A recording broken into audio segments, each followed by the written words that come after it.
Այսօրվա սերդոյության մեջ պիտի փոխանցենք հոգեցունց պատկամը այն մասին,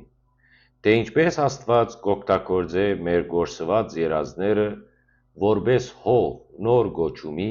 ծառայության և առատ հավատքի համար։ Երբ մարդիկ կգարձեն, թե ամեն ինչ ավարտած է, երբ փոթորիկը կմոլեքնե, և երբ դու ինքզինքդ խորտակված կզգաս, Աստված նոր հույսի դուռ կբանա։ Եվ եթե դու այսօր խավարի, վշտի, հուսահատության մեջ ես, լսե այս պատգամը, Քենեսարեթե առջևդ է, փակ դուռը վերջը չէ, գործված երազը իրականության մեջ նոր կյանքի սկիզբ է։ Ինչպես Սաղմոս 2-ն գսե. «Անցանք կրակի ու ջուրի մեջ են, բայց նա ինք մեզ դուրս բերավ ազատության տեղ»։